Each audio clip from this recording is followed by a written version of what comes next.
have to give us a minute. We're a little rusty. After all those meetings this summer, you'd think we would still be at the top of our game with these WebExes, but we're still a little bit rusty. So again, I just want to thank everybody for joining us tonight. I'm Amy Mante. I'm Deputy Director for the Department of Planning, and I also am the Master Plan Coordinator. There are a few folks with us tonight that I want to recognize, and I hope that I haven't missed anyone, but we have some planning board members here tonight. I think Bob Schweitzer is here, Todd Warren, and Wayne McGinnis. And we have some other agency partners from the Office of Community Engagement, Kirk Mitchell and Randy Rimmel. You can go to the next slide. So thank you for joining us. Welcome to the first of 7 input meetings we're holding in January and February. Tonight we'll give you a brief overview of the input that we gathered in phase 1, just to kind of remind everyone. And then we'll present our draft goals for the topic that we're going to cover tonight, which is responsible regionalism. And then we'll break out, we'll go into breakout rooms and get some input and feedback from everyone on the draft goals that we've created. So as we've mentioned, and hopefully many of you were able to join us in the summer and the fall of 2021, the Department of Planning conducted a series of community engagement meetings, which were held in different communities throughout the county. The input that was gathered is what we use to guide the vision for the county over the next 10 years. We held over 50 community engagement meetings, some small, some very large. Over the course of those meetings, we engaged with over 1,000 citizens of Baltimore County and captured about 4,000 comments related to where people see their communities and the county evolving over the next 10 years.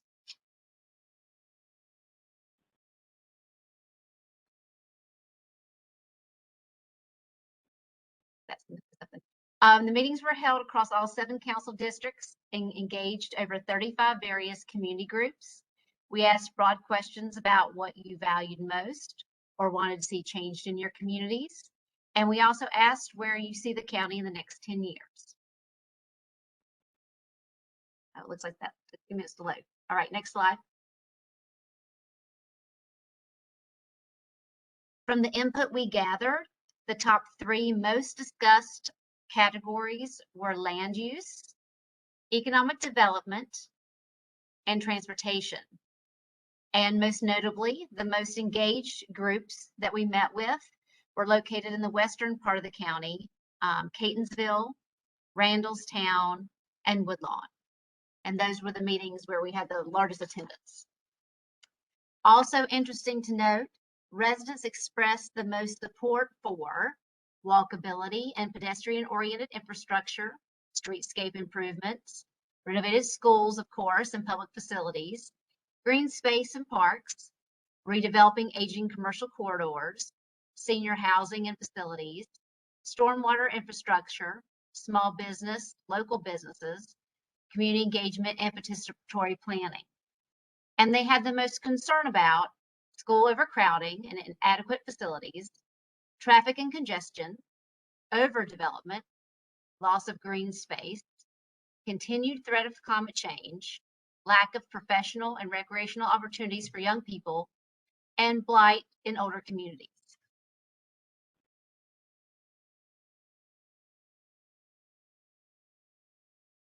Now, as we're moving to phase 2, we're doing work internally, not only to review everything we heard from the community the past few months, but also to review existing conditions and emerging trends to start to determine what these big ideas are for moving the county forward to where we want to be by 2030.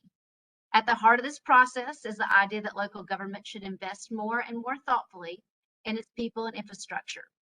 So using what we've heard in the summer and fall, we've developed draft goals for 6 master plan topics. Over the next few weeks, as I mentioned, we'll be asking for your input on these goals and your assistance in suggesting actions to achieve these goals.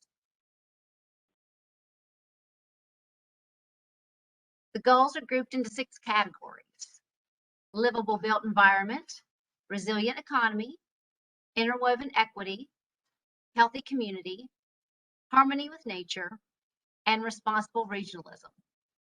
Each of these groups is led by a community planner with staff support from within the department. So very briefly, before we focus on responsible regionalism here tonight, I wanted to provide a little bit greater input on a little greater overview of the input we gathered this summer and fall. So for livable built environment, we heard a lot about community facilities and trash collection, code enforcement, ADA compliance, maintenance of public facilities of the grounds and inside and outside, housing, a need for affordable senior housing throughout the county and a variety of housing types, a strong emphasis on stormwater and sewer infrastructure when it came to infrastructure and utilities, road paving, and also expanding high-speed internet across the rural areas. As far as transportation goes, we heard a lot about traffic and congestion, depending on where you lived. As we also heard about suggestions for improvements to specific intersections and traffic corridors and the needs for improved safety and pedestrian access in those areas. We also heard about the need to reform the comprehensive zoning map process and to enforce the urban-rural demarcation line. There were also concerns about the need for transparency in the development process. In relation to economy, we heard a lot about commercial centers, improving and diversifying retail options, and finding a method for redeveloping large shopping mall properties that may sit vacant or partially vacant, retrofitting retail corridors more as districts or zones and taking a little bit of the focus away from the automobile uses there or the automobile focused design, adaptive reuse for vacant or obsolete properties, the need for the county to be able to attract large-scale job creators in emerging industries, the opportunity to support agritourism and equine industries in the county, and workforce development that meets the needs for those emerging industries in the future. Related to equity, we heard about, the need to address underserved and vulnerable populations, looking at fairness and equity in housing and services the county provides, health, safety, and needs of all citizens and groups. We also heard about expanding public venues and performance and gathering spaces that could be leveraged as opportunities to promote community building and expressing cultural diversity. We heard about community coordination in general. There was a desire that residents want to know that their communities are being maintained and they want their input taken into account by the county, especially in planning efforts.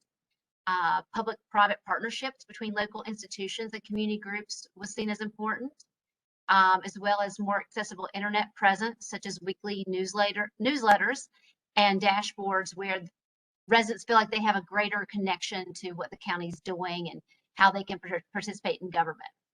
And then also historic preservation, looking at the county's heritage and using that to spur potential economic growth and development. Healthy community, we talked about public health, and we heard about health and wellness for senior citizens and for young people to ensure that communities remain walkable and accessible so folks can age in place. And for folks who live there, they have recreation opportunities that they can just walk out their door to. Public safety was something that we also heard about. And most of those comments were very specific to a community or a place.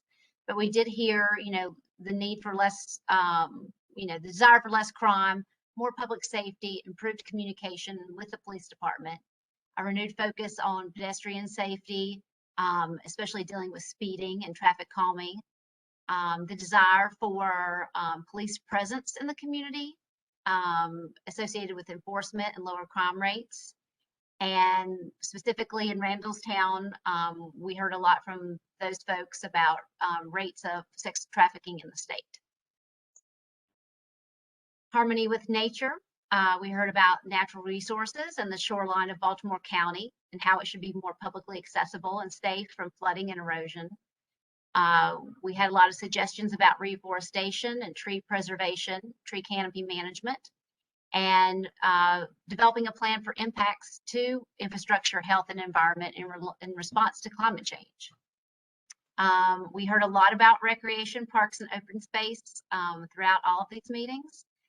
There was a universal consensus that there was a desire for improvements to the quantity and quality of parks in the county. We also heard about walkability, bikeability, parks, ball fields, all kinds of suggestions for how to improve recreation opportunities in the county. And for responsible regionalism, as I said, a lot of these meetings were very focused on the communities in which they were held. So, we did not get as much input at that time about regional issues, even though we asked the question, which kind of brings us here tonight. But we did hear, comments from folks about, the connection with the city, the connection with surrounding counties. How can we strengthen those connections? What can we gain or partner by having those connections and work together? Not just, to look at issues such as crime or things like that, but also, how can you improve transportation, or how can you improve walkability in areas that share borders with a neighboring county or the city, and those types of things. So with that, I'm going to turn this over to Jennifer Meacham. Let's see. Well, actually, hang on. There's one more slide. Sorry. So as I mentioned earlier, tonight's the first of 7 meetings where we're asking for your input on our draft goals. At this point, I'm going to turn the meeting over to Jennifer Meacham, who is the staff lead for Responsible Regionalism Work Group. Okay, next slide, Emery. Good evening. My name is Jennifer Meacham, and my work group is focusing on responsible regionalism. Our objective is to ensure that all local proposals account for, connect with, and support the plans of adjacent jurisdictions and the surrounding region. Based on input from the community meetings this summer, adopted community plans, the county's strategic plan, the county's climate action plan, data and plans from Baltimore Metropolitan Council, the state, and Baltimore City and surrounding jurisdictions, we have developed the following draft goals. The first one is to foster regional economic growth and development to better prepare for the future economy and connect local talent to opportunity.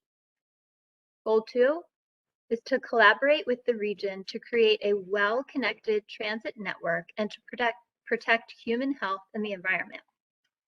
Goal 3, strengthen interjurisdictional efforts to improve the delivery of services to Baltimore County residents. Goal 4, strengthen collaboration to protect and preserve the environment, combat climate change, and implement initiatives to foster sustainability. And goal 5 is to strengthen partnerships among regional governments to develop a safe, healthy, and equitable living environment that could eliminate opportunity segregation and the impediments to opportunity for underserved and vulnerable communities.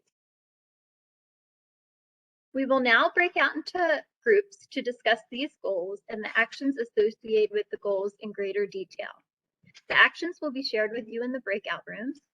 The goals and supporting actions are presented in no particular order. Let us know if you agree or disagree with the goals and supporting actions. Let us know if any action needs to be removed and why. Let us know if we have missed any major actions or goals that should be covered in this topic. Also, please provide any additional detail that you think needs to be considered for the responsible regionalism topic.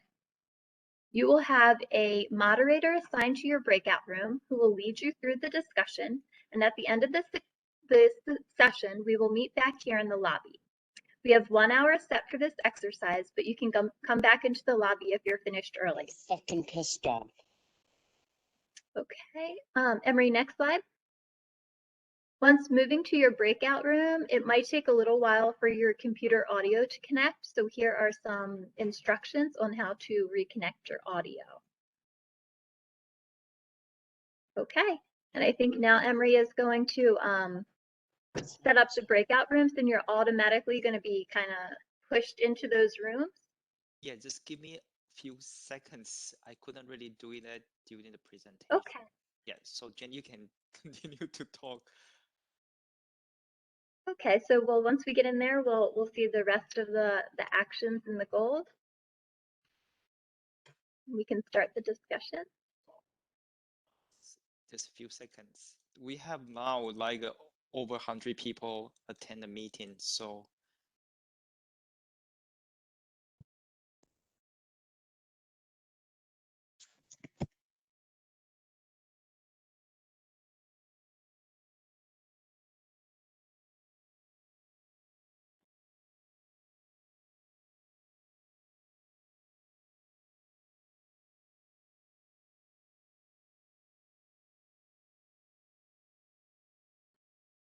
starting now.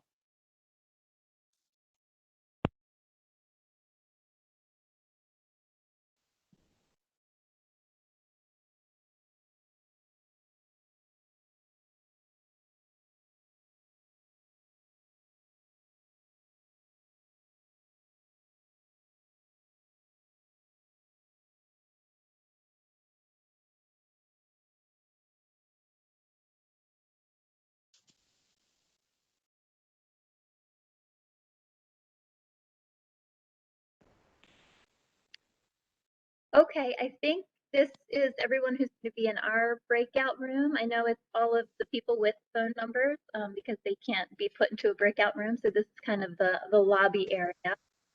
I will share my screen with you, and those with the phone numbers, I can read the goals and the actions so that you can also comment. So let me share my screen.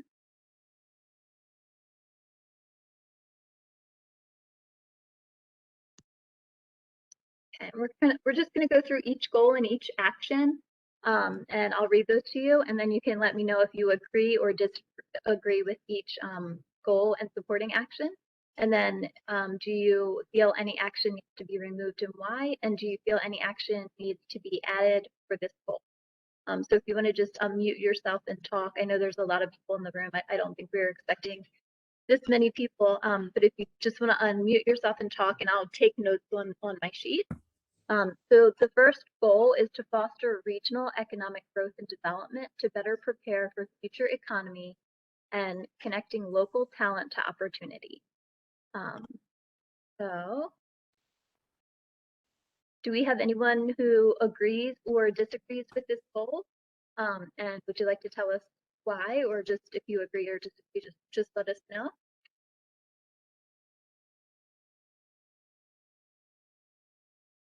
It's very broad. I agree with the goal, but is there any more detail about what you think the future economy will be and what kind of talent will be needed?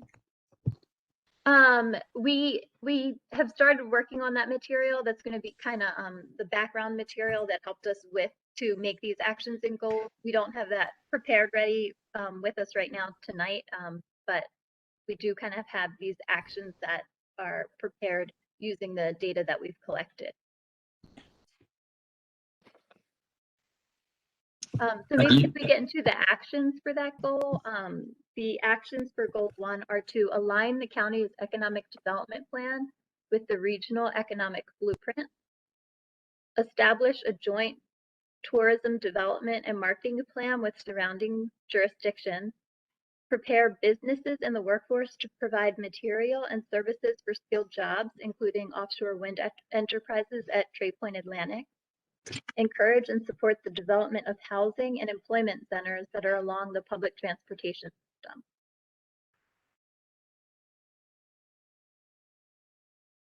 So does Can you hear anybody? me? Can you hear me? This is Patricia. Yes, okay. I guess my first question is the first goal said to align the county's plan with the regional economic blueprint. So is there a regional economic blueprint?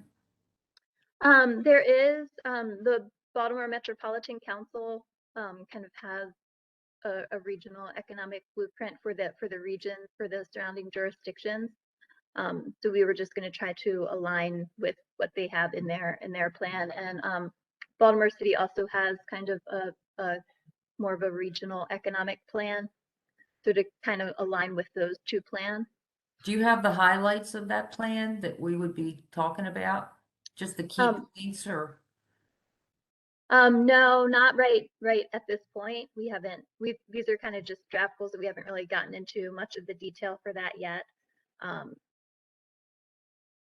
So we It don't would be really have, really helpful if the master plan would explain what those kind of goals are, because it's just very abstract. Saying we're in support of the regional goals is great, but we need to know what that means and what kind of job training and what kind of business opportunities that might lead to. okay.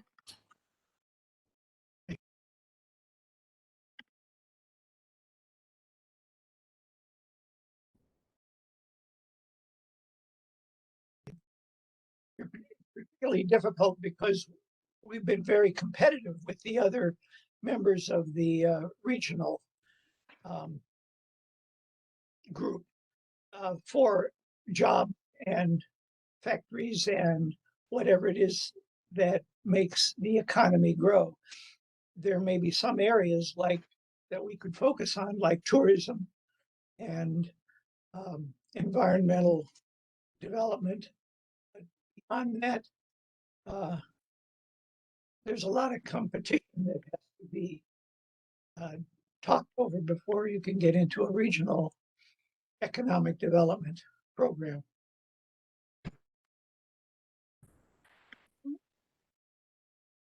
And another comment I might have is that, well, I'll wait till you're finished typing.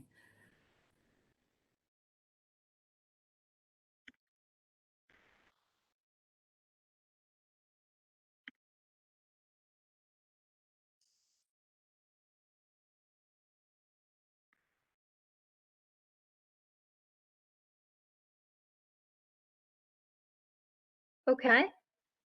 Okay, so actually right below that, the next bullet about trade point, Okay. I guess the first thing is a question. So why did they highlight offshore?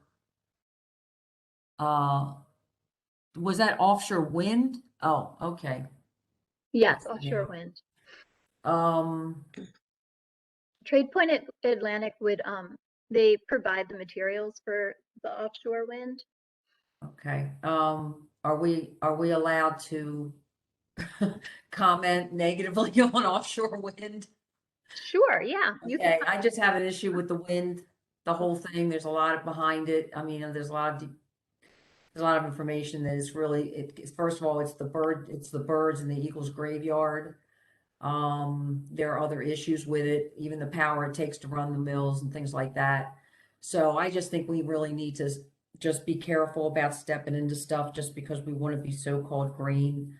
I think the windmills I just got some issues with the windmills. I mean, literally, if any of you have ever gone out there and seen the death of the wildlife, it'll make you wonder, what are we doing?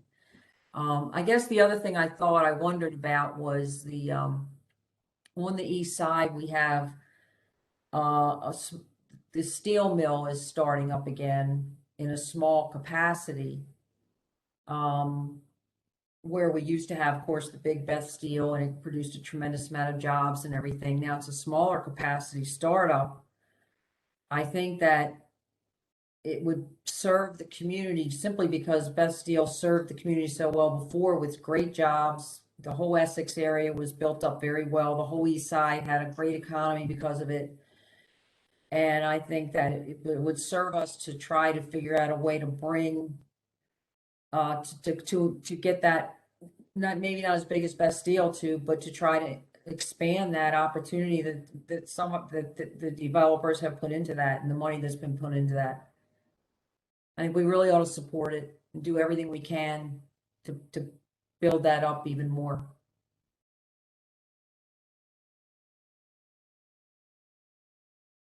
Trade Point Atlantic is the old Best Steel site, and that's where they're now doing production of the equipment to create offshore wind power. That's So- what I was actually wondering is if my thought was Trade Point was that site, but then Yes. when you said windmills, I kind of thought maybe I was thinking something else. Okay, so they're doing the windmills. Okay, well, steel. But maybe it ought to be solar instead. I mean, I think there's a lot of issues related to climate change and how we reduce our dependence on, carbon generating fuels, and certainly solar is one of them. You sometimes see solar on top of a rooftop of a building, but there are so many places where we could be putting solar. You know, almost all the shopping centers and the Walmarts and the Walgreens could all have solar on the roofs or solar in their parking lots. All those So, feeling, you know, maybe solar is an easier thing for people to get behind than wind, but there's a lot of things that offer opportunities for reducing our carbon footprint. yeah, I agree with that. The those humongous flat topped warehouse going all the way down Route 43 over towards Martin's, all of those tops of those buildings. See, I'm out here north of Reisterstown in Route 30, and we are fighting because we lost by one vote the forcing of solar farms onto the agricultural properties out here, and that is the wrong place for the solar. And so we've been fighting that, but I totally agree. If you already have a building that's got a flat top roof, fully accessible to the sun, let's do that and not use our great agricultural lands out here. So we've made that point actually in the initial meetings we had with you all. We've spent a lot of money even in court fighting it. We've tried to help with legislation on it. I mean, we are absolutely adamant not to put the solar farms on the agricultural land. So anyway, I just said my piece on that. And I'll second that. I'm in Northwest Baltimore County in the Woodstock Granite area, and we also lost that battle over here. And it's an eyesore. There was a lot of arguments about the upkeep of keeping the shrubs from you being able to view the farm, the solar farm from the street, and we got in a battle with the company and the county on the demarcation of who's going to cut back shrubs onto the road and the different brush areas. So yeah, I definitely I agree with you on that one. Yeah, there's a lot of Areas are issues not out for here. that. Yeah, they actually wanted to put some solar farms in the wetlands. In the wetlands. We fought that.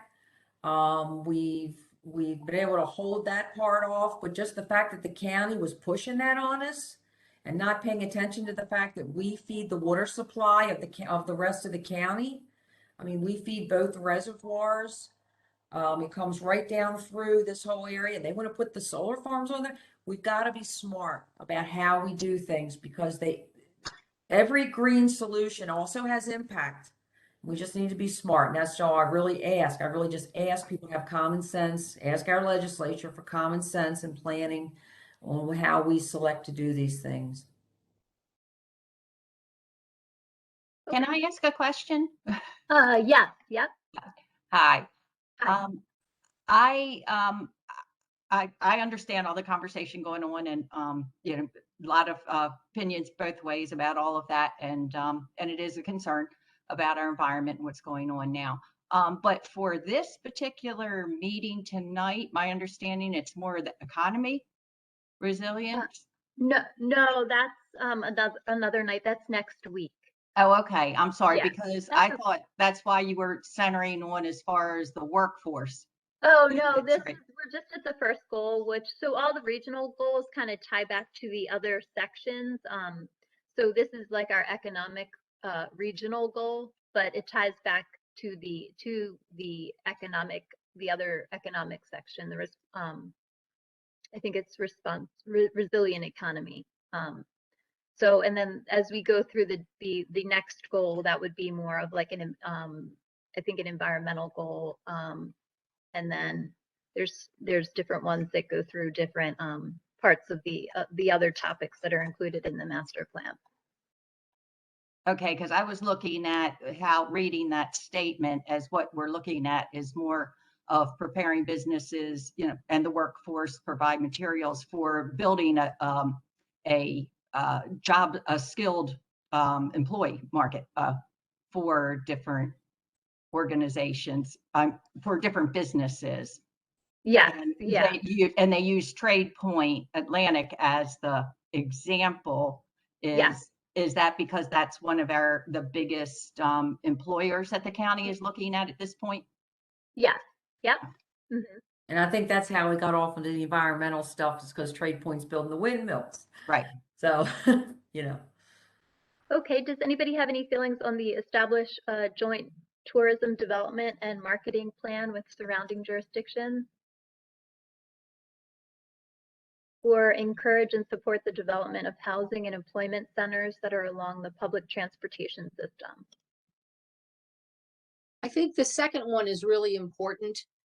Tourism is nice, but I don't see us as being a major source of tourism. People want to go to major cities if they like urban tourism, or they want to go to the beach, or they want to go to the mountains. You know, people would come here for some things, like maybe an opportunity to go to a winery or something up in the north part of the county. But we don't have a history of a lot of tourism. It's not a bad thing to add, but it isn't going to be a major source of jobs. Whereas we have so much of the development in the county that has migrated out along all the radial corridors, that people need to get to jobs, and those radial corridors are, for the most part, how people, you know, if you don't have a car, you need to have transit. And so I think making sure that we've got economic development connected to housing opportunities, and existing housing connected to job opportunities is really important. And the transit system in Baltimore County, Baltimore County and Baltimore City is run by the Mass Transit Administration, which is a city entity. And we don't really have a lot of input on that.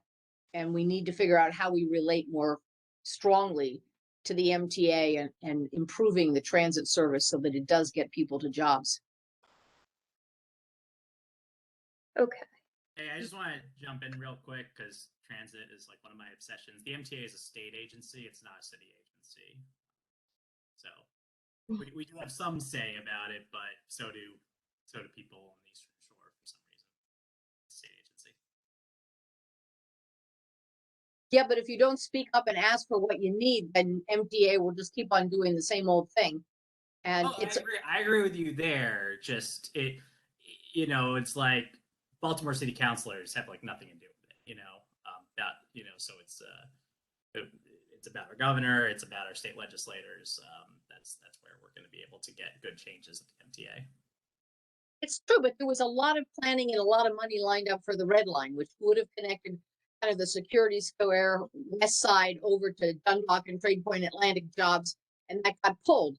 There were other in the Baltimore Metropolitan Council long-range transit plan for the region. There were a lot of pieces of transit that were longer-term goals, and they all just kind of went down the tubes under the current governor. Yes, it was not down by the current administration, but at the state level by the governor. Right. So back to why it's a state-run agency. It's just that this governor will be leaving after the next elections, and there may be opportunities to resurrect interest in building decent transit in the region. Well, I think even more, there were some federal dollars that were also connected to that Red Line project. So, not only do you need to get in your local representatives ear, you also need to get in your local House representatives ear that sits down on Capitol Hill to get some of that federal dollars back that the current governor gave back for that project. The county administration could be fighting for that, though, if they chose to. I agree. Yeah, I agree. I think a concerted effort to go after money for the transportation needs to be like a goal where we really push for money for transportation from the federal government. That's the way we need to do that. I agree.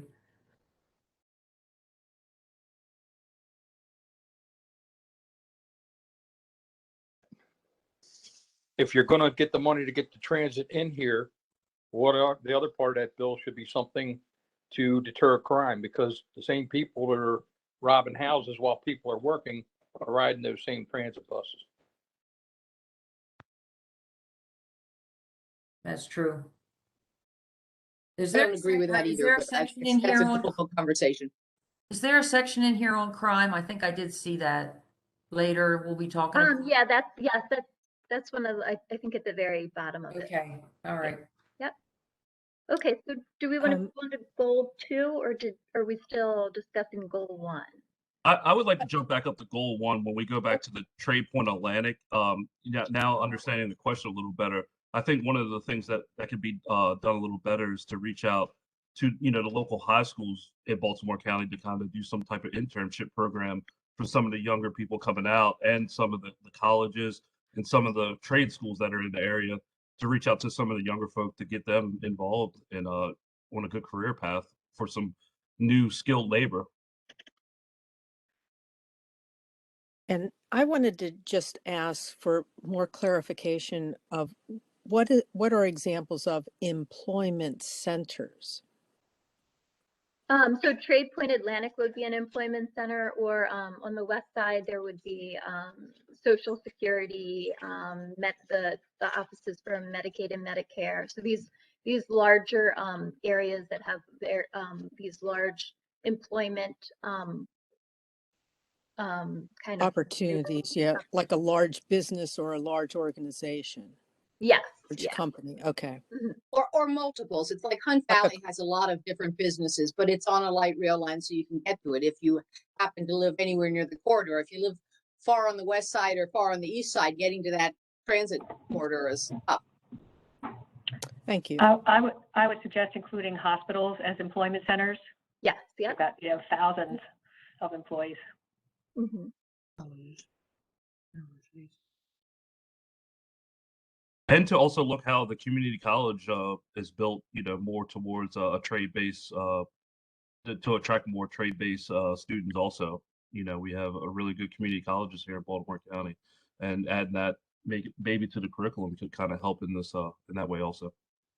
Yeah, like moving the focus of community colleges into trade centers or trade schools, or the development of trade schools themselves.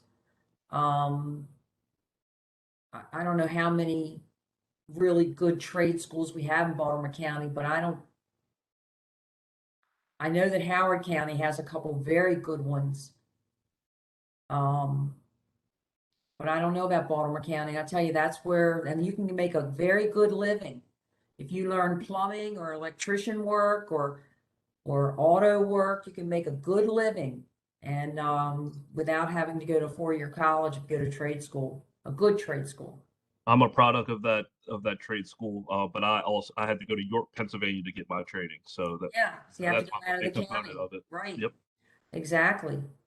The Baltimore Metropolitan Council did a study several years ago, working with the business community, looking at where there were job opportunities, but a gap of applicants, and things like the construction industry and nursing industry. I think there were 5 sectors that they identified where there was a huge demand for more employees that were trained, but not college degrees necessarily. And it seems like going back to that study and taking a look may need a little updating, but I think they did a good job, and they worked pretty strongly with the business community to identify key needs. Yeah, a study like that could be the basis for what kind of schools we make sure we have. But I think that's an excellent thing that we need to do, an excellent idea.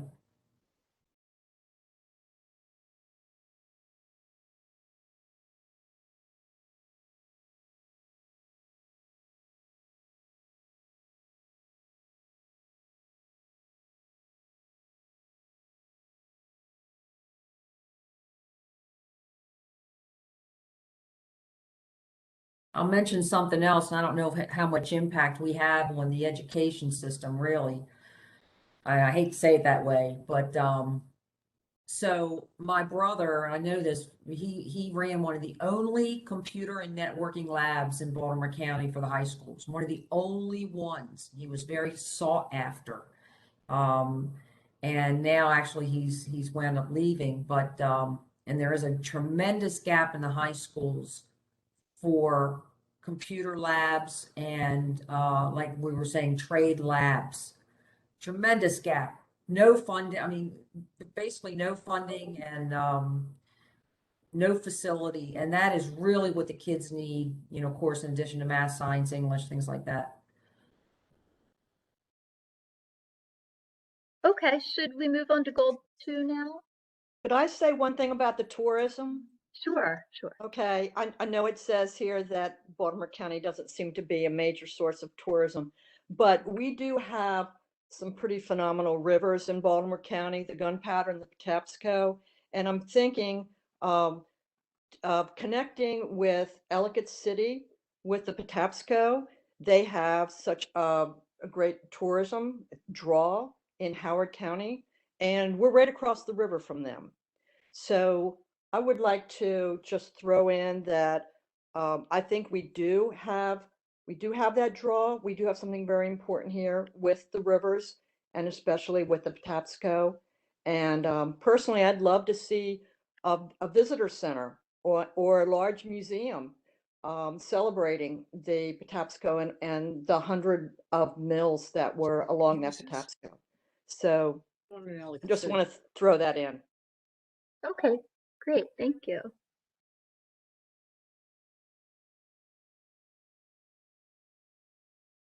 Okay. Okay, so for goal 2, we have collaborate with the region to create a well-connected transit network and protect human health and the environment. So the first action for this is to support the extension and expansion of the regional transportation route, promote the East-West Corridor 50 million RAISE grant project and an MD40 RTA bus project. Work with the state and the city to make improvements on the MTA and transit networks. I think that was kind of mentioned up above. Expand the county's circulator transit program, including inner beltway communities where connections can be made to city neighborhoods. And coordinate with adjoining jurisdictions to develop and expand regional pedestrian and bicycle connectivity. So I'd be happy to chime in specifically on the last point. Okay. So I know that regionalism is going to be very important here because I know that both the county and the state have provided money for a study to connect the NCR Trail and the Jones Falls Trail. And the Jones Falls Trail, unfortunately, does not go all the way to the city-county line. So definitely going to have to work with the city in order to agree on where those trails should meet when the connection is provided. And then also the NCR Trail, if you like the mile just south of it, all of it is an old rail line that's all owned by Baltimore City's DPW, Department of Public Works. So we're going to have to work with them also if we want to turn that into a proper pedestrian and bike trail. And then another place where we're going to have to engage in regionalism is that Harford County is extending their Ma and Pa Trail to the west, and it would be really good if it doesn't just end at the Harford County, Baltimore County border. It would be great if it could continue into Baltimore County, but I don't know of any active efforts in Baltimore County to connect that further in. Okay.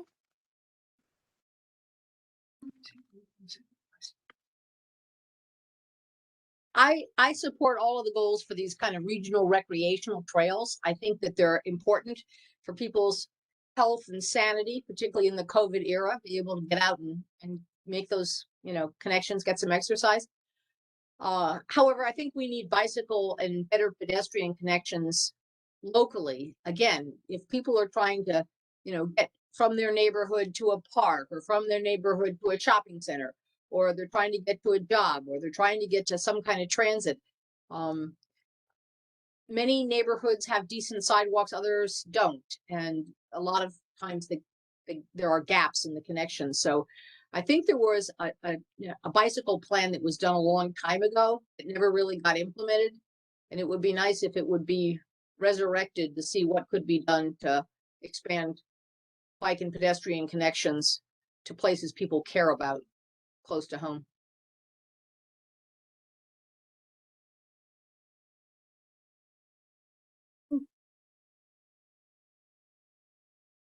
I think there was also a plan along the Patapsco River also. We've got quite a few trails over here, and we have the trolley trail.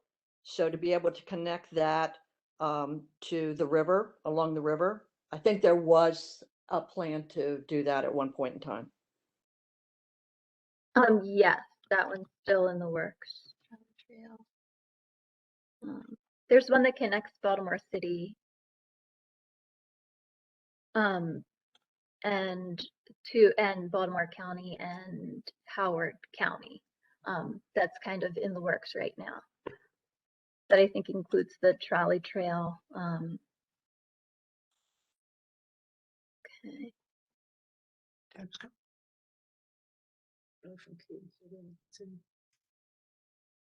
So that would be the trolley trail along the Patapsco. So that would be the extension to go along that river also. Okay. I do have a question about that, if anyone has information. Is that to extend the river trail south of Ellicott City or north? I'm think not the exact. Oh, Josephine, do you know? Josephine's in here. Do you know that one? Do you know the exact location of that trail that they're proposing? The trolley line trail.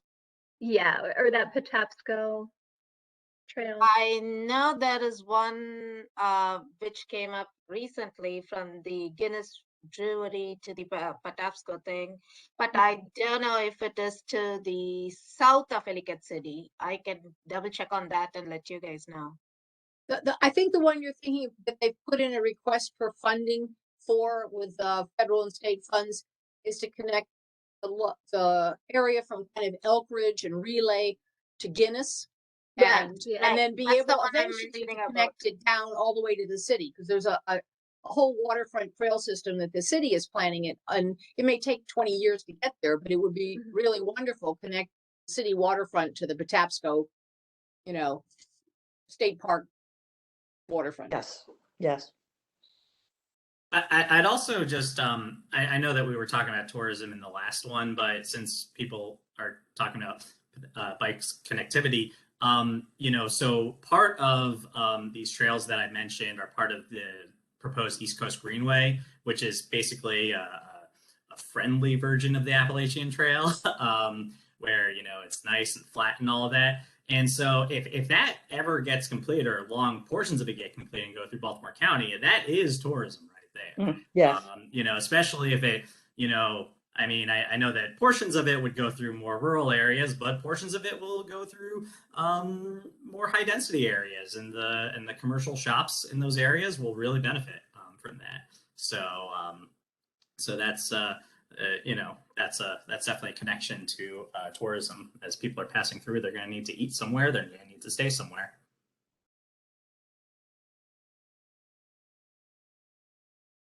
Okay.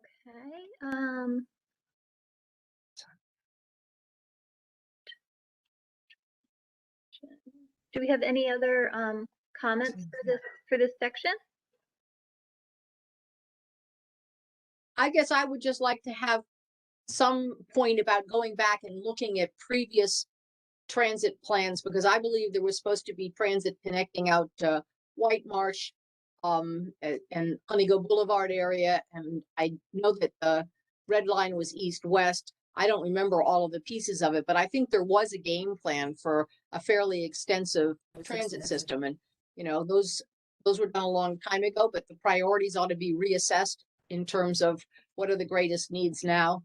And, some of that was done as heavy rail and light rail. I think a lot of jurisdictions have decided that it's possible to do bus rapid transit where there's a dedicated lane, and that may be a lot cheaper than having to do the investment in rail. So it's not only what are the corridors that are the most important, but what's the most cost-effective type of transit to be able to get something moving. Okay. They currently are working with BMC. They recently got the city, and I think MTA recently got a grant for the east-west corridor connection, which it starts in Baltimore County and goes through the city over to the west side, and that it has multiple forms of like transportation, I guess, modes. Some of it's bus route updates, and some of it is different forms of transportation that they can kind of use in order to make a connection between the east and west side, since that seems to be one of the major problems with Baltimore City, is being able to get people from the east side to the west side, or the west side to the east side. And I think it connects to some of the major employment places in Baltimore County, like Social Security and some of those places. So I think that's kind of what replaced the red line is this is East-West Corridor project.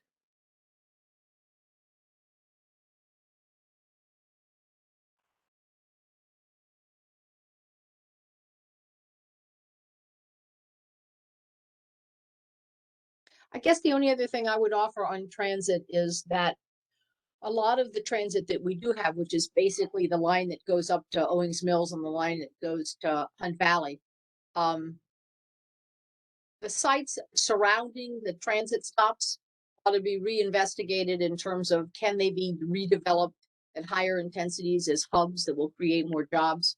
Right now, some of those stops are essentially kind of nowhere between buildings, that may be warehouses, they might be some, commercial shopping centers, but they're not really related to the light rail. And it seems like it's an opportunity missed in terms of trying to target job creating businesses next to transit stops.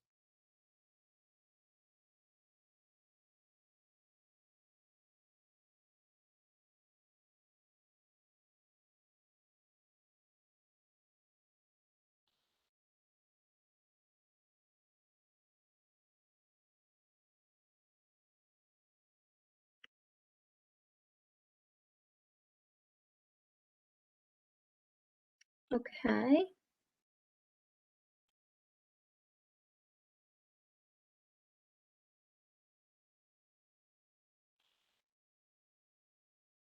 Okay, do we have any other comments for goal 2?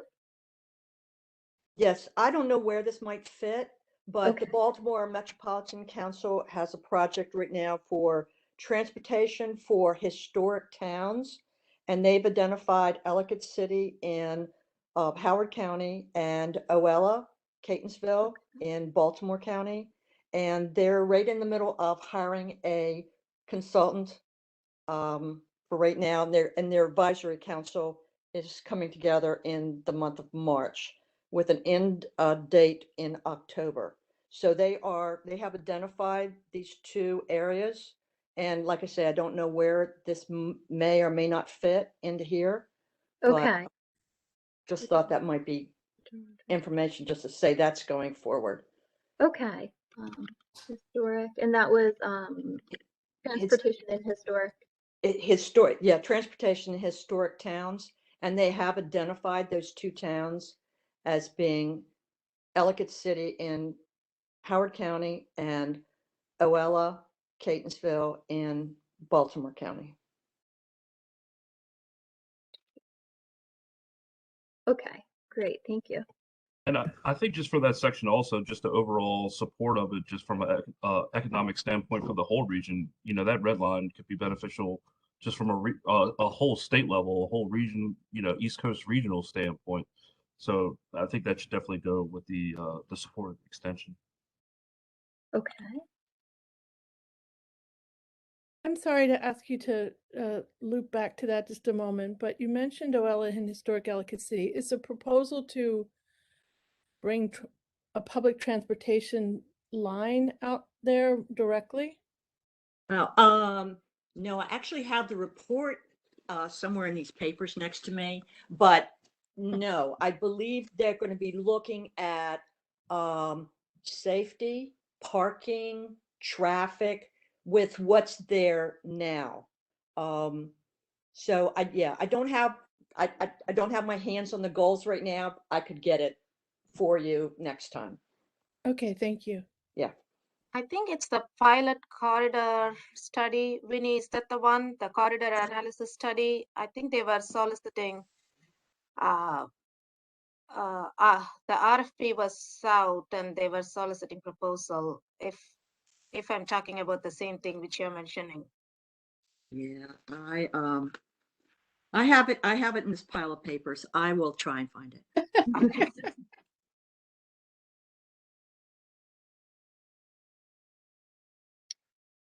Okay, so goal 3 is to strengthen inter-jurisdictional efforts to improve the delivery of services to Baltimore County residents. So some of these were to partner with Baltimore City to implement improvements in the management and operation of the water and sewer system that are needed for sustainability. Work with other jurisdictions to establish a regional broadband policy. Develop a regional solid waste and recycling system with Baltimore City to end the reliance on incineration. I think those are all important, but I guess the first one related to water and sewer seems the most critical. Okay. Okay. I think that the public doesn't really understand what's going on in terms of the sewer system deficiencies. I think Public Works is perceived as not being straightforward when it approves new development, which may be causing problems with backup of sewer. Most of that backup causes problems down in the city, not so much in the county. So having a more complete public discussion of what the needs of the water and the sewer systems are. Additionally, other jurisdictions often have regional management. For example, Prince George's and Montgomery and DC have the Washington Suburban Sanitary Commission, where all three jurisdictions that benefit from the water and sewer service have relatively equal responsibilities. It's not all something that DC controls and the two counties are stuck with. Whereas right now, I think Baltimore City, because it started as its water and sewer system, it has a lot more control. When you look at things like the water system, it's not just Baltimore County that uses the water that comes out of the city, but it's Howard, parts of Anne Arundel, parts of Carroll, parts of Hartford, as well as almost all of Baltimore County inside the Erdel. It depends on public water. So I'm not maligning Baltimore City and how they manage, but it's a big old system, both the water and the sewer, and there needs to be a lot more money pumped in to upgrading the system. And I don't think the city can do it on its own, and to just act like it's not our problem, it's the city's problem, isn't getting us where we need to get to. And I would like to add on this goal, with there is in my community, Idlewild, there is local flooding of streets or backup in the streets in recent years, occasionally with some of the larger storms. And it started after the roads were repaved, and there's like a dip or a bit of a the middle of the street was higher than the end, so they resurfaced it in the way to make the water flow on either side of the street faster. So it rushes over the storm drains and, then collects in the street. So there are some local severe problems like that.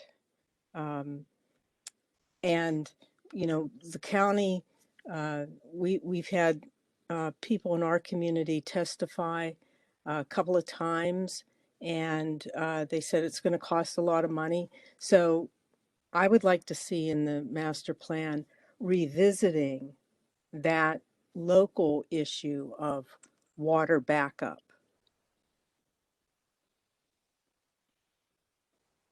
Yeah, and I'd like to tie in what you all were saying about the Baltimore City managing the water. So that back up to the number of the first goal, which is the regional is, well, it was the regional plan. I think you had mentioned that there's a regional economic blueprint. So I guess I think that it really is an important goal to take a look at that water infrastructure that supports all of the surrounding counties coming out of Baltimore City. If something in that blueprint is going to address that. Okay. I think that's where it would have to go because there's so many different counties affected. Mm-hmm. Okay.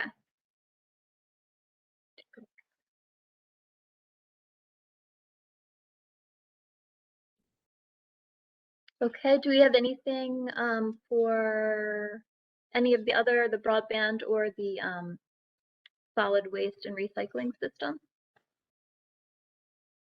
I'd like to talk about solid waste and recycling. We try very hard to put our recycling out every month, every week, and I don't have a lot of confidence that much of it gets recycled.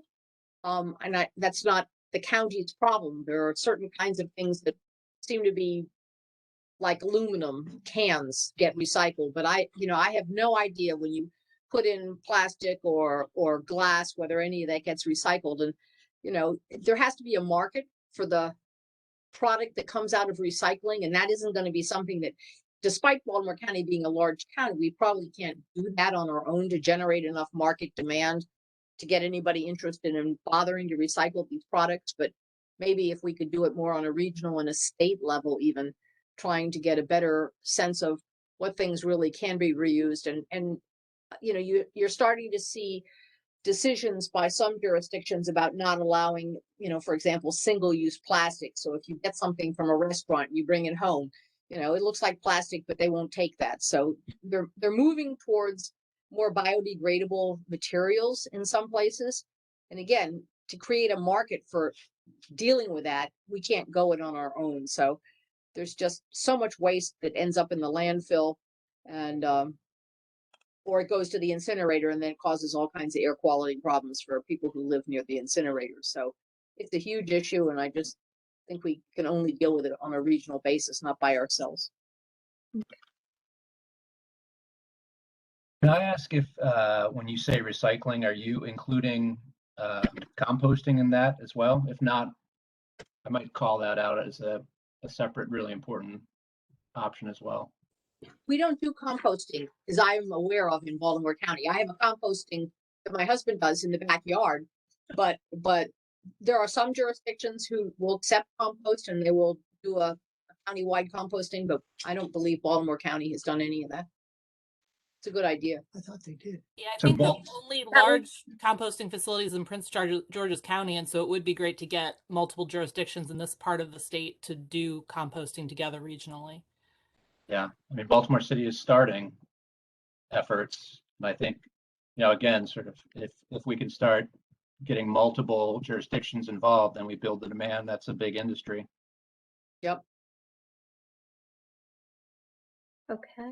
And back to the water, just to go back, I just want to, I'm from northern Baltimore County, northwest Baltimore County, and just to remind everybody, and I was talking about the solar farms, is the water that goes into the reservoirs is flowing right down through north and northwest Baltimore County. So just keep it, I just want everybody to keep in mind, especially our legislature, keep it clean out there. Just try to keep it clean because it benefits the whole state.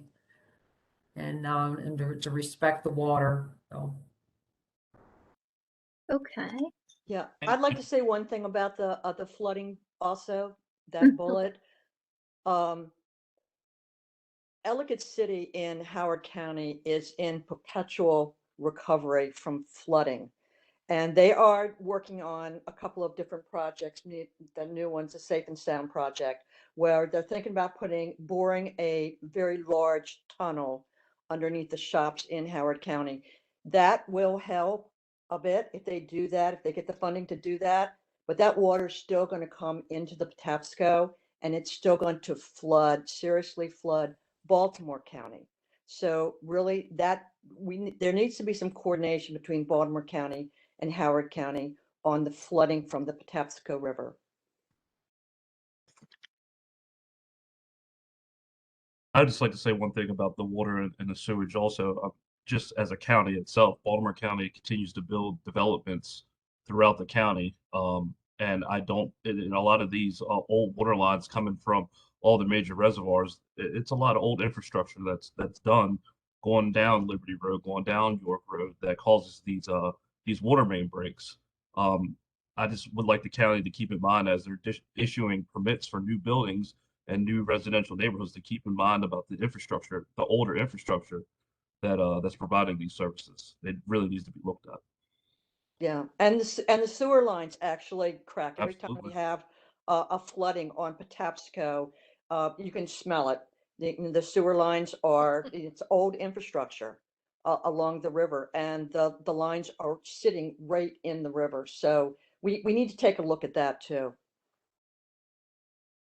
I think one of the other things you have to take a look at is all the sewage that's going to the sewage plant.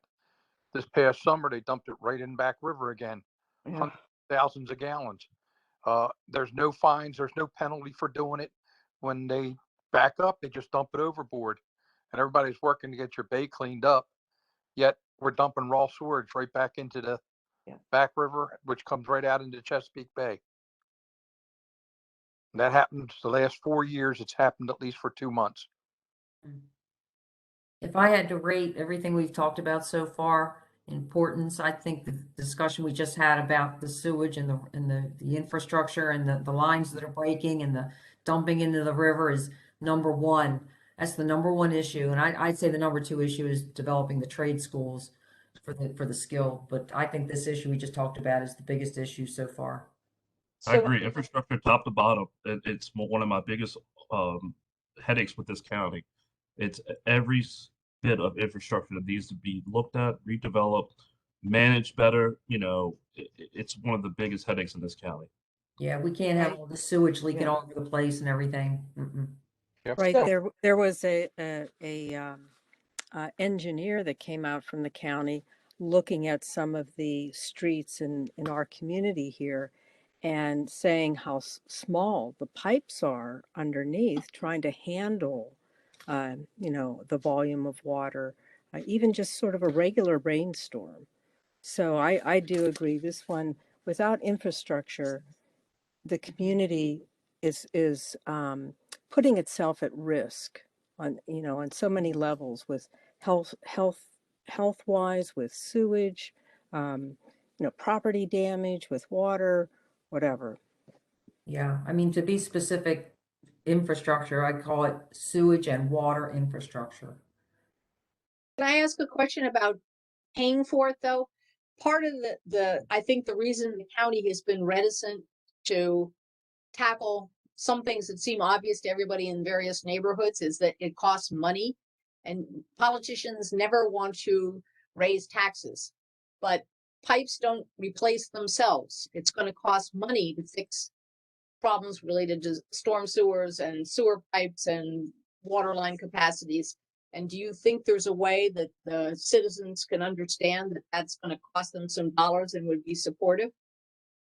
I think first thing that you got to look at, somebody said it earlier when they talked about a more regional approach to the water system. The water system's owned by Baltimore City and has been for a long time, along with other counties that get services from that water system. The first things first, the system's broke, even from a billing standpoint. People have problems even paying their water bill. You know, we should be beating on Baltimore City's door a little bit more, their DPW, to get more of a seat at that table from a county level to have more representation. I don't know, maybe we do, but that's just, you know, my thought of getting more Baltimore County seats to the table to demand a little bit more and to look at how the system's ran. I mean, there's a lot of unpaid water bills that happen in Baltimore City alone that money could be going to infrastructure.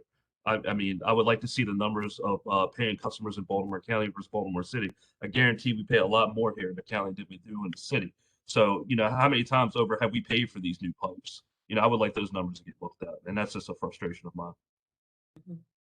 The other thing is when a pipe busts, it can be busting and leaking for months. I mean, I'm on the east side, and Martin Boulevard, that pipe leaked for 13 weeks before they even had somebody come out. It was reported, and it just kept running and running across the street. Down in Bowler's Quarters, there's a pipe was busted for over a year, and we fought it in the wintertime because the roads were freezing up with ice on them on a cold day. They don't come out. If a water main's leaking, they don't have the people to come out, and the county doesn't fix it because it belongs to the city. I have a question, and apologies for joining late if this has already been discussed, but have we talked about, you know, the need for a regional water and sewer system, regional cooperative system? Many big metropolitan areas have it. We talked about the need for a regional management, kind of with including all of the counties that are involved, not just Baltimore City, to kind of discuss the system. So all of these recent comments all, depend on having something like that in place. And if there was a regional system, then we could make, it would be possible to make the billing and paying and an integrated plan for maintaining infrastructure, for having standards for developments, all of the things that have been mentioned as kind of the details kind of flow from that.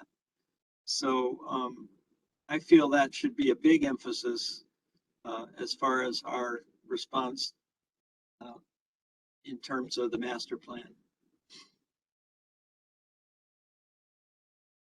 I agree. I think that it's going to take a lot of effort to try and figure out, what needs to be done and what the priorities are.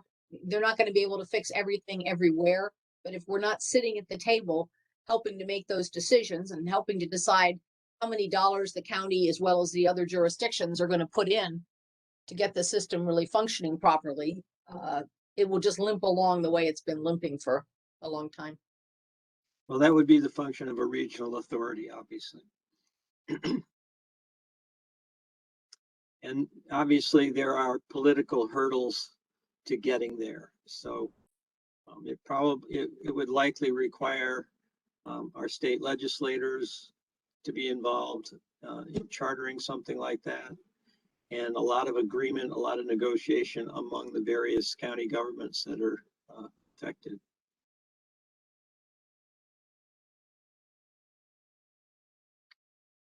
Okay, great. Let's move on to goal 4. It's to strengthen collaboration to protect and preserve the environment, combat climate change, and implement initiatives to foster sustainability. We have a lot of actions in this one. So I'll start reading them. Establish and participate in regional strategic policies on land conservation and preservation. Advocate for a regional alliance on the protection of water resources through education, advocacy, and restoration of water aquifers, watersheds, and the Chesapeake Bay area. Enter into a 10-year watershed agreement with Baltimore City. Promote the establishment of a regional system of parks, trails, and open spaces that meets the needs of all age groups. Develop a regional climate action plan and efforts to combat the causes and impacts of climate change. The county will use multiple strategies to reduce greenhouse gases.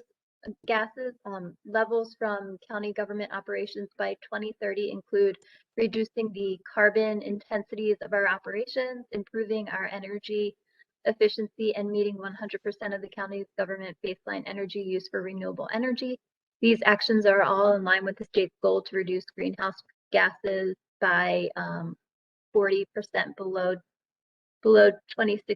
2006 levels by 2030, while reducing longstanding environmental and racial injustices. Fully implementing the county government's climate action plan by 2025. Help incubate, grow, and support regional businesses that focus on sustainability, energy, and waste reduction mitigation, and also applying an equity lens to their operations. Create a plan and program to address sea level rise problems in communities along the bay and coastal waters. Encourage governments of the region to leverage and share state and federal funds receiving for regional environmental efforts. Align the county's capital improvement program with the regional climate action plan to better build sustainability. Well, we can see where Baltimore County is going to try to shove down our throats tonight. Everything climate, climate, climate. I don't want to talk about climate. I want to talk about that infrastructure and our water systems and our pipes and our everything. I mean, geez. I mean, this one has the most bullets out of all of them. I mean, let's go back and talk more about these water systems. Climate I'm impacts with you. infrastructure. I'm with you. Well, I think they're both important. That's the tricky part, because if I don't live over on the east side, but if I was living over in Bowley's Quarter or anywhere along the bay, I would be very worried every time there's a storm warning about rising water levels. And a lot of houses have been torn down and been replaced by boosting them up. But it's an issue it's a longer term issue, so it's easy to kind of like, oh well, we'll deal with it in the next plan. Well, I think we got to get started on it now. It doesn't mean that the infrastructure issues we were just talking about aren't important, but it requires the county then to think about what its priorities are and how it can finance working on multiple problems at the same time, you know? I think it's also worth pointing out that climate change will put much greatly increased pressure on our existing infrastructure. So we need to be working on both simultaneously. The other thing is it takes too long working through the county. Currently, I'm working with somebody for a bulkhead. Now they want a soft shore bulkhead, and they're asking for that on the bayfront where it doesn't work. And it'll take over 240 days to go through the process to even think about building the proper bulkhead. You're worried about rising waters. You can't even keep the water that's coming in right now. The road floods every time, and it's not getting fixed. And there's a gentleman willing to pay to have the property repaired, and it's still going to take over 240 days to get approvals. I agree with that. If we don't fix the current infrastructure that is supporting the current climate, we can't even begin to think about dealing with anything else. We've got it, we won't even be able to deal with any changes of any type of climate, more water or anything else, if we can't handle what we've got now. We can't handle what we have now. We've got to fix the infrastructure. It's the baseline of everything for us to go forward. Yep. So what you're talking about is really addressing the issue that we're here to discuss. What do we do between now and 2030 to take care of these issues? And many of them are interrelated. I'd just like to speak about the land conservation and preservation part. Part of the reason we have so much flooding and so much stress on our infrastructure is that we continue to build, we continue to replace forests, and we continue to have large lawns that do not soak up the water that comes from rainstorms. So the part that needs to also occur is, while we're looking at the specifics of fixing the water lines and the sewage lines and sewage treatment and other things, is how can we work through our businesses, through our citizens, to do a better job and realize that each of us can contribute to reducing these problems, whether climate changes or not, by changing the way we look at our built environment. We look at our large lawns, the way we look at the land and how we use it, including public lands. One of the problems that the reservoirs face is that the forests that soak up a lot of the water and filter it on its way from where we live into the water we drink is degraded, and there's not enough funding to replant trees, to manage deer, to do the things that we know we need to do just to protect the water supply that we have now. Yeah. So I am vice president of Gunpowder Valley Conservancy, and I know our organization and many others like us do a lot of work involving citizens to help to mitigate some of these issues. There needs to be a better mechanism, in my opinion, for not-for-profit organizations, for organizations that are willing to do the boots in the ground work that the county can't do, and coordinate better, have a council or some kind of forum so that those of us that want to do cross-organizational work can do it more in coordination with the county, rather than just doing bits and pieces of it that the county sees that they need to have done. Yeah. Is there a bullet in here? I thought I saw it that does address forest management, Jennifer? I don't think we did. Because we talked about it in one of the earlier meetings, and he's right, and Don is right. I mean, the forest management and the planting of trees is a natural way of dealing with flooding and cleansing of water, and it really is God's way of trying to help us keep the environment clean, is trees and planting trees and managing the forests. Jennifer, this is in the first Oh, bullet sorry. point, which is land conservation and preservation. That is really the strategy for, it includes forests, but it includes also fields and prairies and areas, riparian areas along water systems. Okay, I just want that everyone participated in this meeting, that everyone found the breakout session or join the main lobby. Okay, we weren't finished, but we can report back now since everybody else has completed theirs. So let me share my screen and I can report what we had gotten up to in my group. And then we can hear from the other groups as well.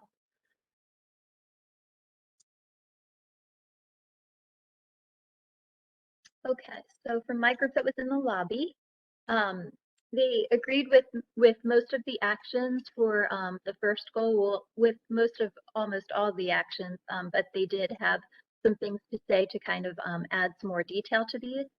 So master plan needs to explain what the regional goals are and to see if we should align with them, because we have a regional economic blueprint here. We need to focus on tourism and environmental. There's a lot of competition on regional skilled labor and economics, so that might not be something that we can kind of focus on for regionalism. Baltimore County doesn't seem to have a major source of tourism, but we do have good rivers, the Gunpowder and Patapsco. Howard County has a good tourism draw because of the Patapsco River, and maybe we could do something kind of similar to Howard County. So some people have negative feelings on offshore wind with the amount of power it takes to run those, and with the detriment to kind of the bird population and the animal population. On the east side, there is a steel mill operations that are starting up at at Trade Point Atlantic, and it would serve the community with the jobs that it provides and give them more opportunity. And we need to support these companies.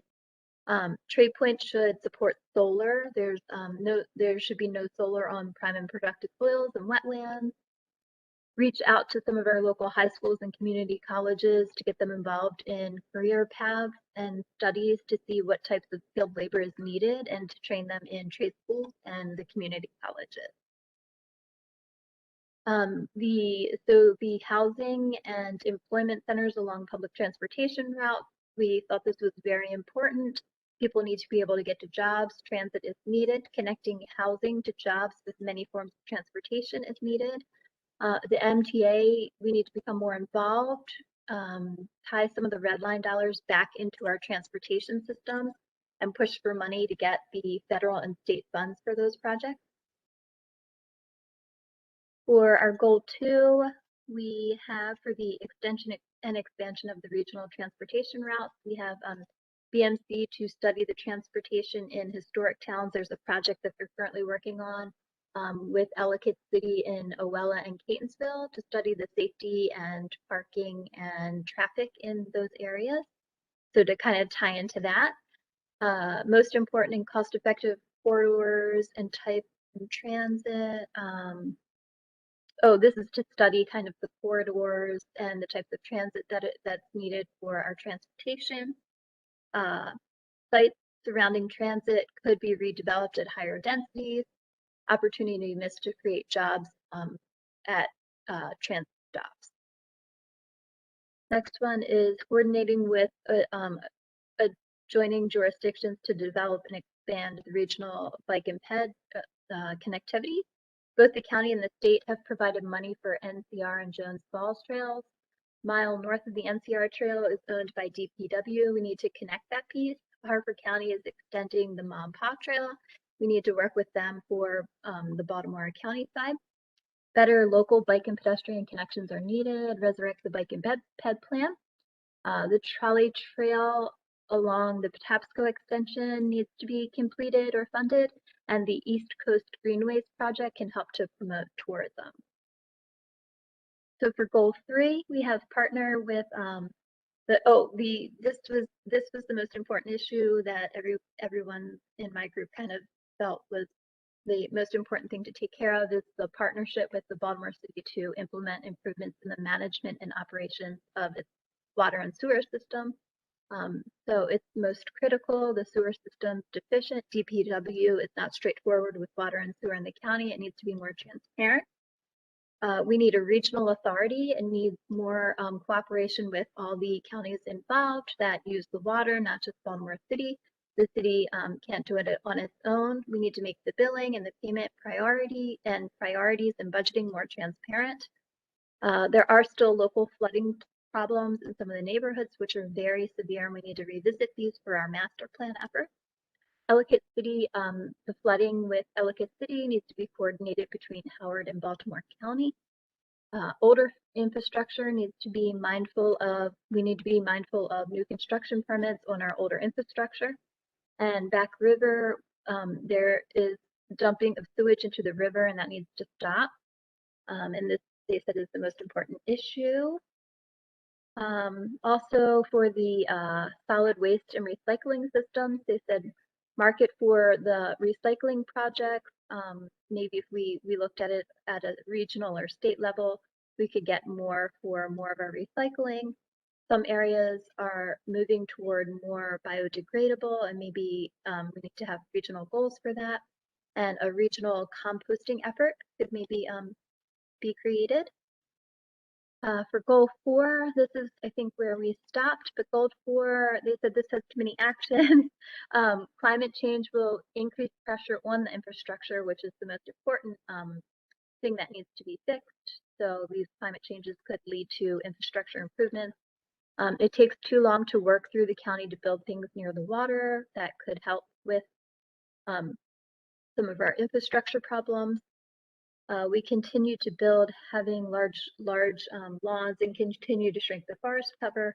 We need to educate the residents and better organize to do boots on the ground that the county can't do cross-jurisdictional for land conservation and preservation efforts. And then that's where we stopped. Stop sharing my screen. And Chris, did you want to go with your group?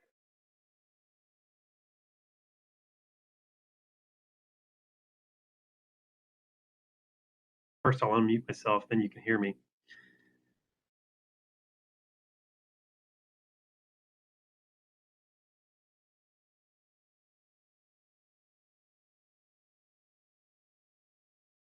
Okay, can everybody see that?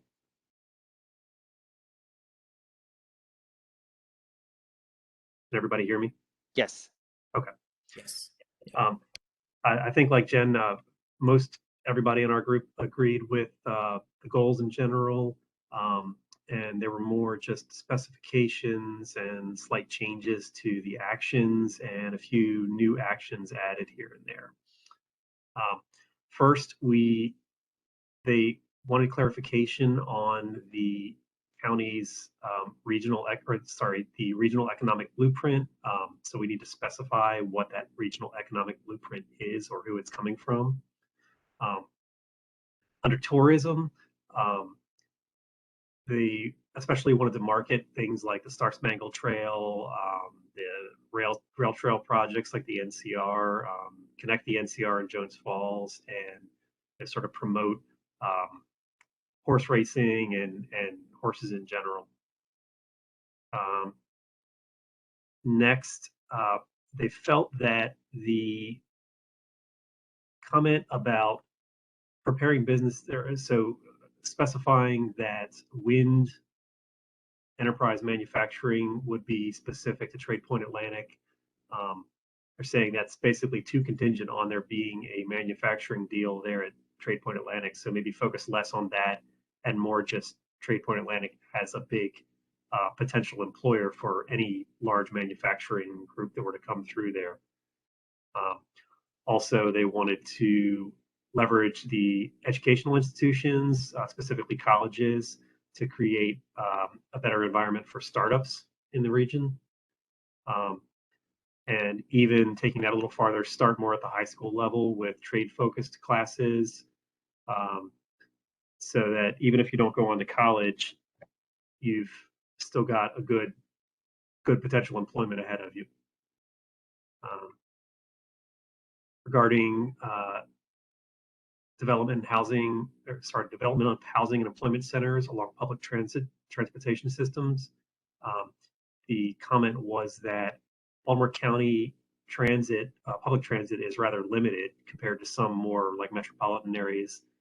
And maybe we should focus more on transportation corridors in general, like major highways or just major industrial routes. For us to really focus on things like transit-oriented development, things like that, we would need to expand the public transit system beyond what it currently is. When we do expand any sort of transit, we need to be building out the system with pedestrians in mind so that when they get to where they're going, they're not trying to run across a highway to get to their destination right after that. Another comment was that we should be doing outreach to the individual communities where the public transit would be going to sort of get their buy-in. And so and making sure that public transit that is developed is expanding the access to the more regional transit options like MARC and Amtrak. We had a few new actions to add to this goal as well. One being popularize public transit to encourage more people to use it. Another was to make sure students would have access to free transit to get to and from school, those that don't have access to automobiles to get to school. And in general, to sort of realize economic development, we need to foster pro-business governance to achieve this goal. So to sort of push that to get employers to come here. On goal 2, I promise I'll get less wordy as we go along. Goal 2, everybody agreed with. One of the comments was that for the East-West Corridor bus route, this kind of goes back to our other comment. The regional transit infrastructure needs to be more pedestrian friendly when the passengers arrive at their destination, and in a way that sort of applies to all these, any action related to public transit. So we really need to make sure it's designed well when it does go on the ground.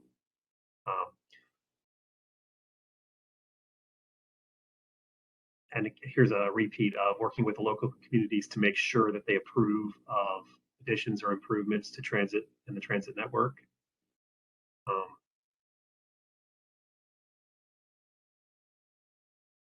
And so in addition to this expanding the regional pedestrian and bicycle connectivity, there was the thought that when we do that, we need to make the improvements more sort of permanent infrastructure rather than just, a bike lane or a sign on the side of the road that says share the road. It needs to be more like a multi-use pathway, or even like a separate cycle track on the side of a road, so that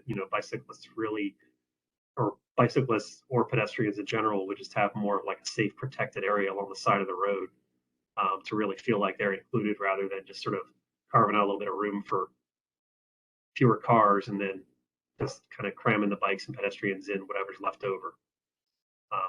We had a few new actions to add to this too. The system should be designed in a way where it sort of promotes Baltimore County to tourists from outside of the county. Better highways for those coming in from outside of the county, keep up our already existing infrastructure. And as a counterpoint to one of the earlier comments was, should these regional improvements really need to have buy-in of local communities if it is an overall sort of a regional system? The point there being that, if you have one community that doesn't want public transit to go through an area, but everybody else around them in the region as a whole would benefit from it, how much veto power do they really have over that?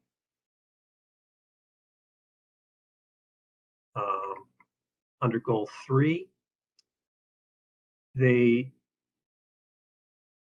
I I think the word partner with Baltimore City versus coordinate with Baltimore City was at issue. I guess because there wasn't clarification on how we would partner with the city. In a way, we're already sort of partnering with them. But I think that's just sort of a wording issue there.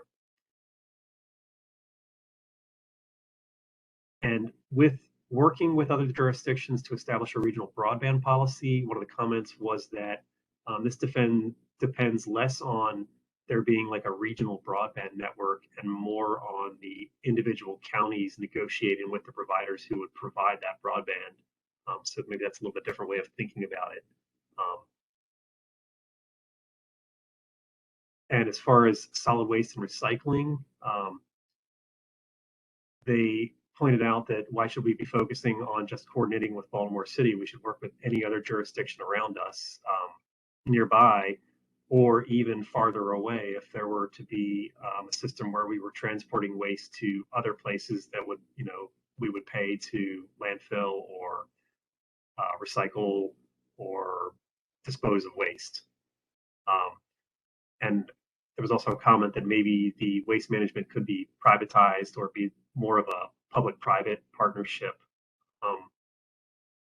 sort of thinking outside of the Baltimore County deals with the waste box. A new goal that was mentioned, or a new action that was mentioned, was maybe the county needs to institute a bottle bill. So, you got to bring your bottle or your can back to get your 5 cents back. Other areas around the country have had success with that, and it's cut down on littering and increased recycling.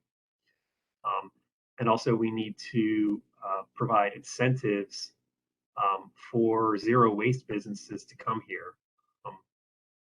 So, they're going to produce less waste and they also provide employment. So, hey, why not?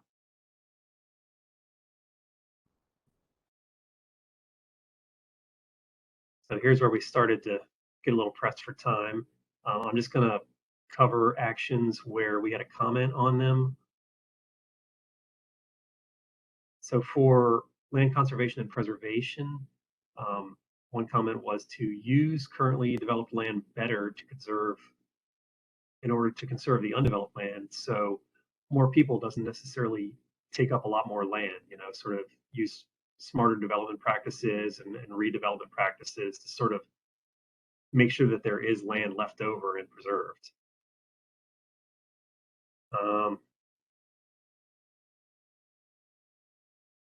Stormwater management policies were an issue. I'm not sure if that fits specifically under this action, but it's close enough. We need to reevaluate the stormwater management policies to make sure that we're not using old data and end up with, many more Ellicott cities and Oella flooding. There was clarification here with incubating, growing, and supporting regional businesses that focus on sustainability, energy, and waste reduction, mitigation, and apply an equity lens to their operations. I think the issue was using the term equity lens because I think people were confused by what that meant.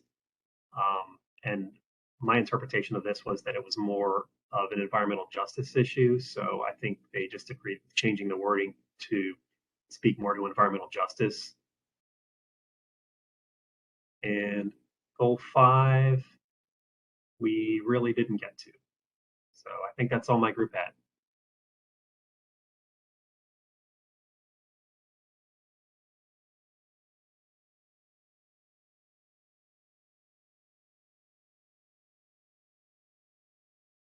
Jen, I can go next.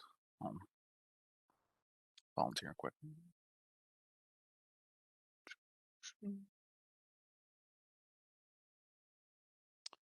Alrighty. And quickly, as I'm scrolling up to the top here, I just want to thank everyone who was in my group. I thought we had a really nice discussion. I know there were quite a few of us, but I think we did a good job of managing.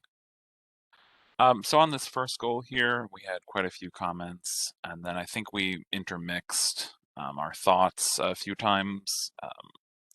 So I'll just read what we kind of talked about and try to recap our conversation as best as I can. So our first comment, thinking about that this goal allows Maryland and specifically our region to draw those larger businesses, which will hopefully help support smaller businesses with employees and bringing in that kind of clustering effect that we all know so well. We really can't be looking at competition between counties and cities regionally, rather this idea of working together and not trying to one up the city or one up Howard County or Harford County or that kind of thing. We need to be prepping people for regional opportunities. We actually talked about the windmills and Trade Point Atlantic, and before many of our folks had even seen the actions that later said that. But we were just kind of thinking about this idea of local employees being the ones who get those local jobs. And then, as I think a few other groups, both the other groups that have gone, have said, working with those local universities, specifically Gaucho, Loyola, and including the community colleges, to ensure that graduates can find jobs locally in Maryland. So not just going to the DC area and being in Maryland, but really finding those jobs regionally. Okay.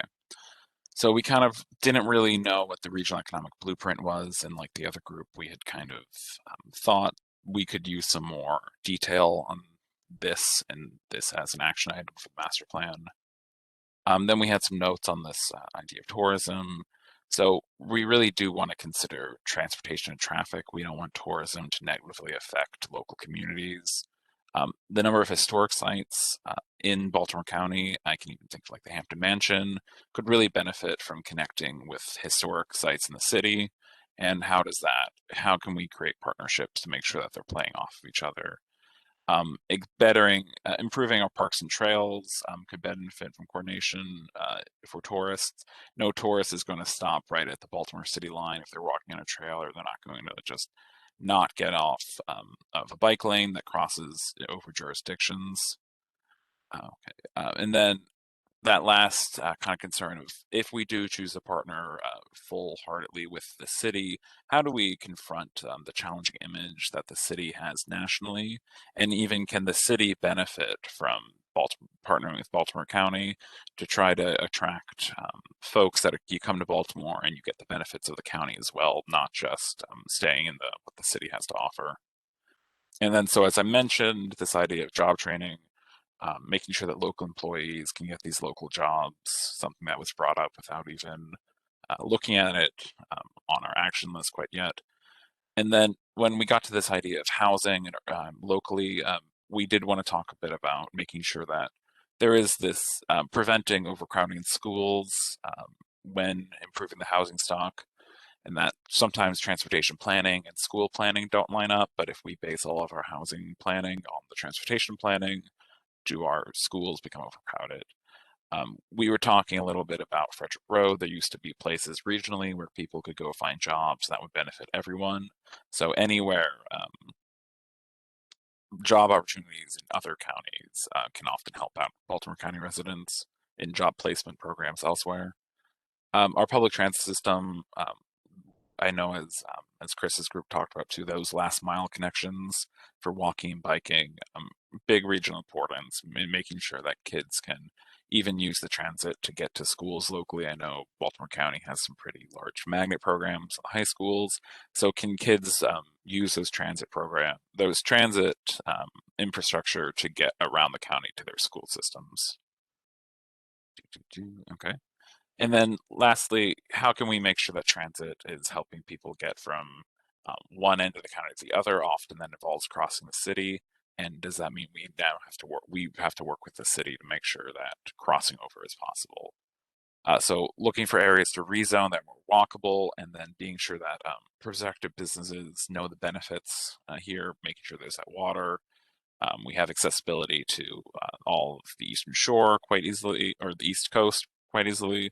So just that economic benefit. And as Chris said, it gets less wordy as we keep going. So I'll speed it up a little bit.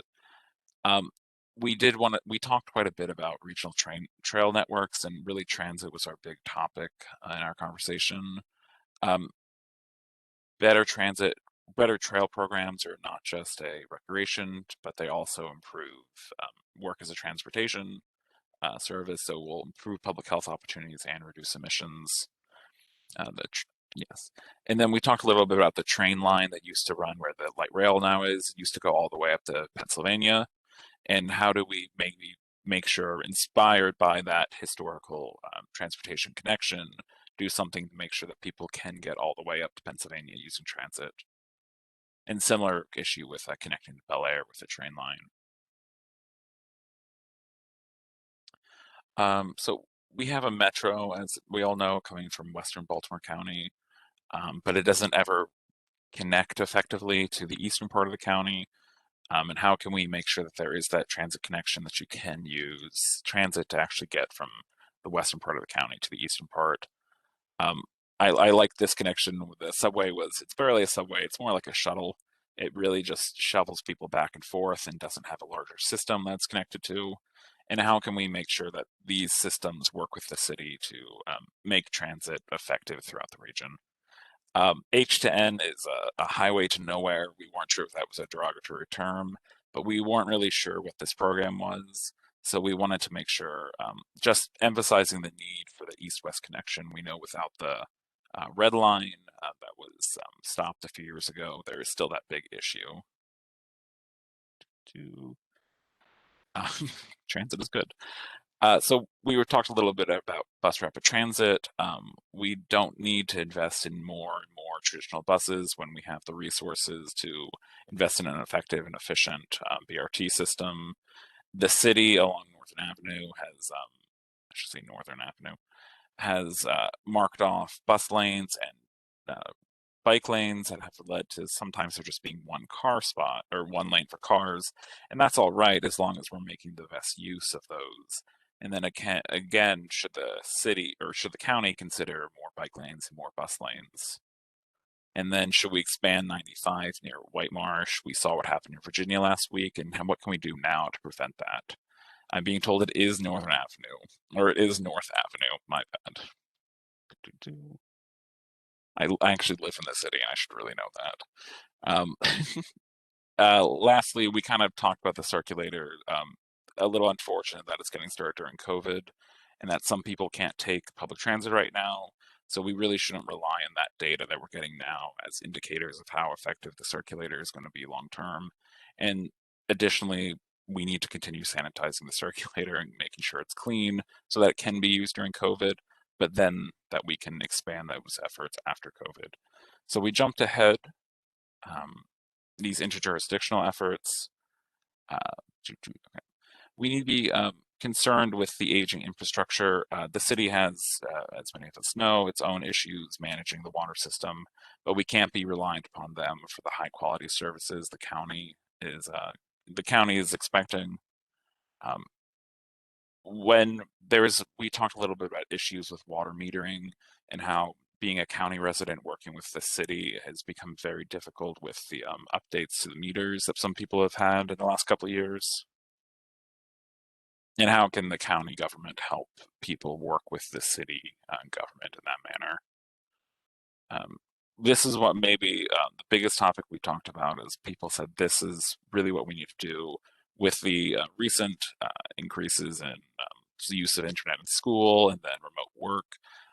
Making sure broadband access throughout the county is incredibly important, but it's going to be a big regional effort because we aren't the go-to rural area, as we said, in Baltimore or in Maryland. So making sure that those federal dollars that are coming from the state do go to the county, but then also ensuring that the county itself is working directly with broadband providers where we can do so. Okay. Talked quite a bit about solid waste. It might be beneficial to the city and it'll be, of course, good to reduce incineration. Noxious gases that come off of that don't care about city county lines as some of us do. But do we really have the landfill space to partner with the city? And we have to make sure we're balancing these needs. We have our own waste issues to deal with as well. So in the past, we've had issues with recyclables and trash during COVID. So are we really in a position to partner with the city? right now.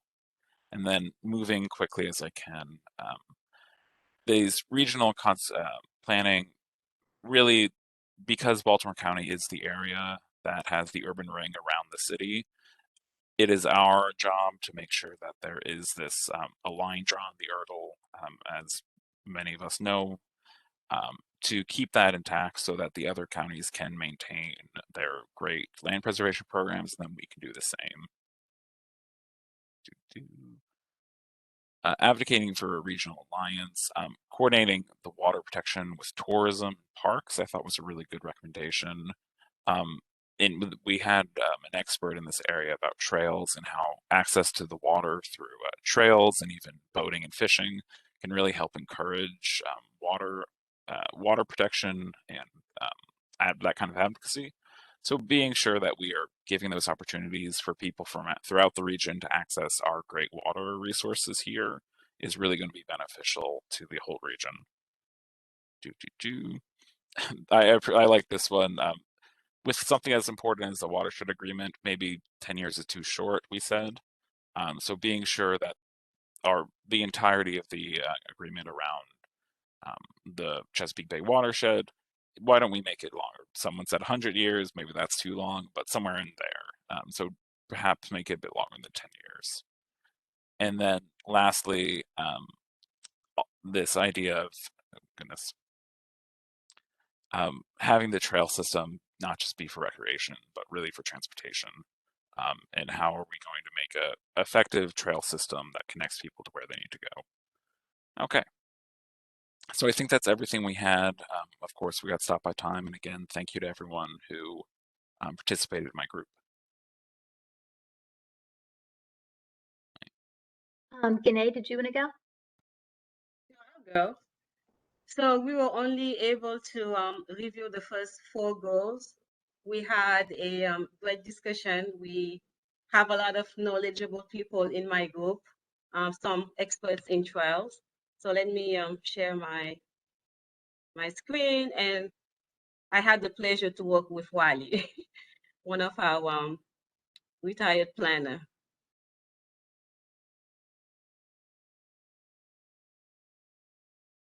Okay, so on the first goal, everybody agreed on the first goal. Action number 1, align the county's economic development plan with the regional economic blueprint. They thought that the county needed to have some type of leadership on this action. And instead of aligning with the regional economic blueprint, they thought that the county need to incorporate the regional economic blueprint within the county's economic development plan. So we are not followers, but we are leaders on this action. Action number 2, establish a joint tourism development and marketing plan with surrounding jurisdictions. They thought that because we had an expert in trails, and this one went for a little bit of discussion. So they said promote development that connects trails going to Baltimore County, and they had cited, some trails that could connect together, like for example, the John Falls trails, the Glen Falls Park. So instead, and also promote interconnected greenways, pathways, and trails. So at the end of this action, they all said that we should establish a joint tourism development and marketing plan with surrounding jurisdictions by promoting interconnected greenways, pathways, and trails, because they all know how there is an advantage of economic benefits with connecting trails. And then we had a new action, which is to establish a joint economic development by promoting business development, agro-tourism, and regional business. On the next action, prepare business and workforce to provide materials and services for offshore wind enterprise at Trade Point, Atlantic, and throughout the region. They all thought that this was a great action. The next one was encourage and support the development of housing and employment centers that are along the public transportation system. They thought it was a little bit too broad, and they said that we should encourage TOD, and they suggested that we change this action to encourage and support the sustainable development of housing and employment centers that are along the public transportation system and transportation corridors. On goal number 2, they agree on the goal, the actions to support the goals. Action number 1, they said that they will support this if there's no, if there's no, if there are more roads building included in this one. So they didn't like that there's more building more roads with this action by extending and expanding the regional transportation roads. But they support the extension and expansion of the regional, and they said that we needed to include bikeways, pathways, and mass transit. On the next goal, promote the East-West Corridor, 50 million West Grand project and MD40 RTA bus project. They love this one. They said that Route 40, we should create a complete street model for Route 40 to slow down the traffic. And also they will talk about increasing charging stations in upcoming developments to just to promote the East-West Corridor interconnection. On the next action, work with the state and the city to make improvements on the MTA and transit networks. They think that this is a very important action. And then we also need to improve perception so that more people use the transit networks. And there was a new action added here, improve the roads connectivity between the city, the county, and Arundel. On the next goal, expand the county's circulator transit program, including inner beltway communities where connection can be made to city neighborhood. They think that the bus rapid transit around the beltway is a good practice. And they added a new action here, priority to finish projects already started in a timely fashion. To prioritize those projects that have already started in a timely fashion, for example, the work on I-695. On this action, coordinate with adjoining jurisdictions to develop and expand regional pedestrian and bicycle connectivity. They love this one. They think it's very important and we are far behind other jurisdictions. On goal number 3, strengthen interjurisdictional efforts to improve the delivery of services to Baltimore County residents. They all agree to this goal. Action number 1, partner with Baltimore City to implement improvements in the management and operation of the water sewer system that are needed for sustainability. They said not only water sewer, but also the reservoir land and everything that Baltimore City DPW control and won't maintain. Work with other jurisdictions to establish a regional broadband policy. They agree to that action.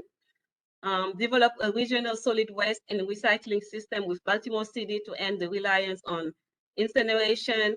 They said to also add composting and composting education to this action. Goal number 4, strengthen collaboration to protect and preserve the environment, combat climate change, and implement initiatives to foster sustainability. They agree to this goal. Action number 1, and this is when we had to really, fast forward everything because we were running out of time. And we just wanted to make sure that we had the opportunity to review the goals and the action. So most of these were like agree, disagree. Action, establish and participate in regional strategic policies on land conservation and preservation. They agree to this one. Advocate for a regional alliance on the protection of water resources through education, advocacy, and restoration of water aquifer watershed in the Chesapeake Bay area. They agree to this one. Enter into a 10-year watershed agreement with Baltimore City. They thought that maybe to shorten the agreement period maybe 5 years because agreement in the past didn't work, and also to add some type of protection of the drinking water.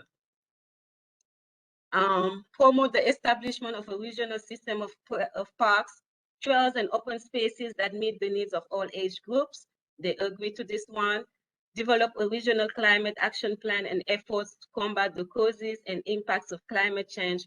They also agree to this one. And I think that was it. That's how far we were able to go.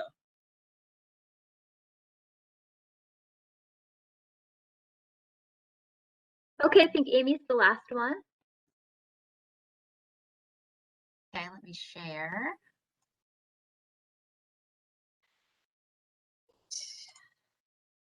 Okay.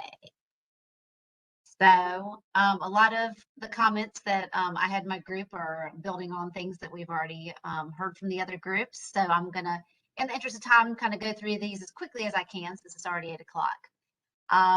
So we did have a couple comments on the first goal itself. There were concerns about regional growth and development depending on the industry. Does the industry negatively impact the environment of the county? That should be something that's considered. And there were concerns that the county doesn't get enough out of regional efforts and how you could remedy that, and how our resources are often pulled into other jurisdictions such as police and fire, and maybe the need for regional standards and training needed so that one jurisdiction's police force or fire department staff is not more desirable than the other. So on the actions, there are a couple questions where folks asked for additional information on the regional economic blueprint, which I believe we can post on the regionalism page on our website. So be sure to check back for that. Opportunities for theme-based tourism that crosses jurisdictions is something that would support this goal. We had a lot of comments mostly about housing and employment and how that relates regionally. So what is that? How would the housing be encouraged? How would that encouragement impact the cost? There was a desire to encourage renovation of housing in older communities, not just building in greenfields, invest in the county's older communities and play off of the existing infrastructure. How would zoning allow or incentivize this for older neighborhoods? If you're looking at, building up more residential to support residents or new employees, just take those things into consideration. More mixed use developments that incorporate jobs and residential in them, and incentivize residents of the county to live and work in the county and not always go outside the county for jobs. Advertising housing options in the county to people living and working in surrounding jurisdictions, and improve education so it's on par with surrounding areas to make the area desirable for new residents that currently live outside the area, and looking at regional standards there as well. There was a comment to add to specifically note when it says collaborate with the region, collaborate with the state highways, MTA, since they are the ones who make the calls from the state perspective. Let's see, we had a couple comments on the east-west corridor and the 40 RTA bus project. Could the east-west corridor be extended to Dundalk or Trayport and Atlantic in the future? And that they wanted more information on both of those projects. There was a comment to create a Baltimore Regional Transit Authority type organization to kind of bridge that gap with the city and the state on MTA and transit networks. The comment about the circulators, not sure that connections to city neighborhoods would be desired by the communities inside the Beltway, but that the transit circulator program in general is a positive service and it complements existing MTA service and routes. So they would like to see that continue. And there's also note of providing circulators or buses for regional events. Coordinating with jurisdictions on bike and ped issues. The state pedestrian safety plan and the county's bike and ped plan are both going on right now. How much coordination is going on as far as information being shared between the two? There was concerns that there's different, kind of different recommendations on both sides, and how is that being brought together? Safe connections to other jurisdictions is important, and coordination on that is important. So, just because the path or the street you're riding on crosses a city or county line, the signage doesn't change. The width of the trail or the width of the path doesn't change. Those types of things. Originally, publicized use of public transportation, prioritize bike trails that feed into schools to allow kids to safely walk or bike to school, and the NCR to Jones Falls Trail Connector to help bolster bike and ped connection. Under this next goal with the delivery of services, there was a comment about the regional broadband, and is that really just talking about working with local service providers?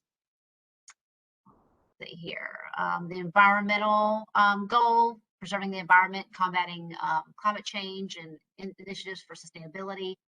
The comments that we had were related to water resources, coordinated efforts to work with communities to improve the health of James Falls and the Inner Harbor.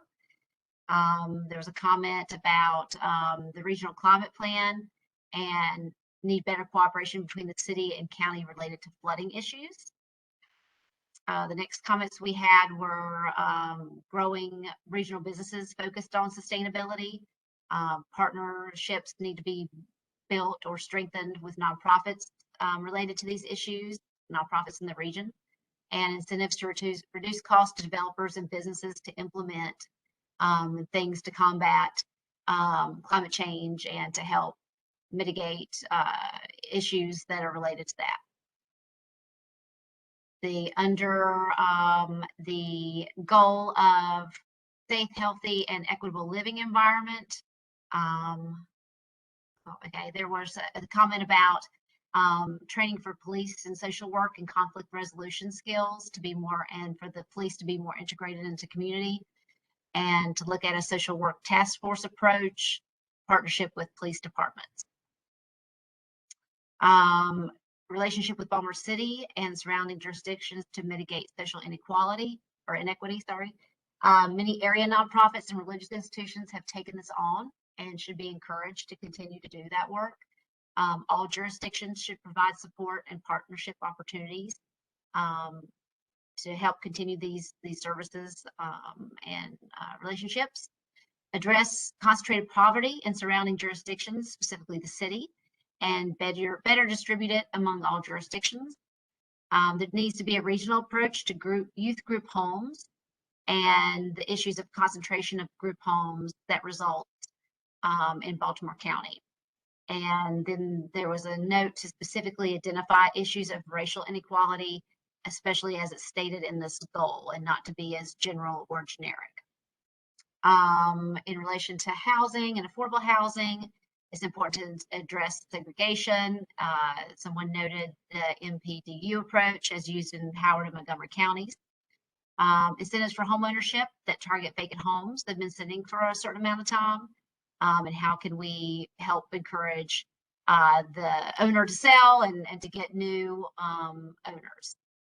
And then there's just another note, and I think that some other folks heard this as well, you know, just see more data related to growth and the demographics of the county kind of as we stand right now. And that's something that we've noted, and Jennifer can certainly speak to as it's part of her job, providing that information on the master plan website. And so that's all from me. Okay, so thank you all for all your input. If you didn't have a chance to share with us, or if you didn't have a chance to finish what you were sharing with us, please go take our survey. It's on our master plan hub and on the responsible regionalism section. Thank you.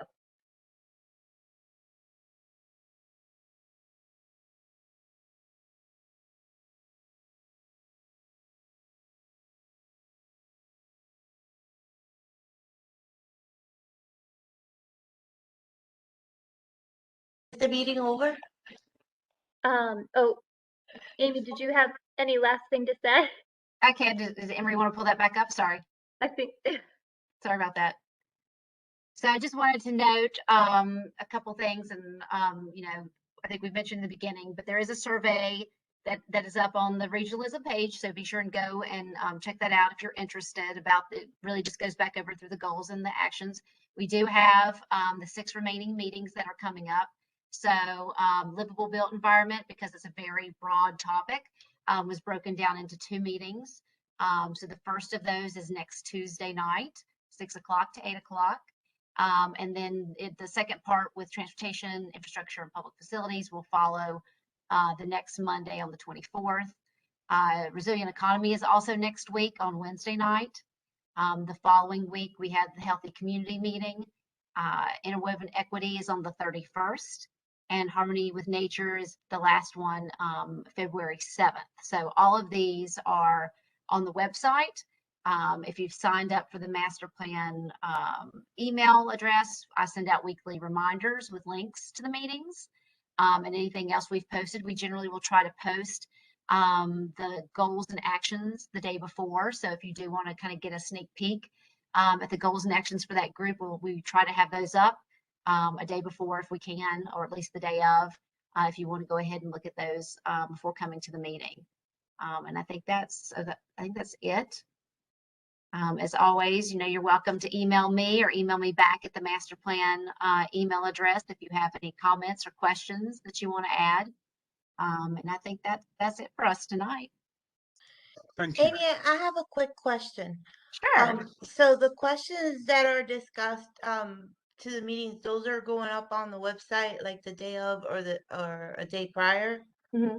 The goals and actions, yes, these draft goals and actions. So if you want to look at them before you come to the meeting, they'll be up. Okay, because I didn't know that, so I was like, that's okay. It would be helpful if it was emailed, but I mean, as long as we got the link to it as a reminder, that'll be helpful. Yeah, I'll send that in a reminder with the upcoming meetings. All right, thank you guys. Have a good evening. Thank you all. Hi, everybody. Thank you.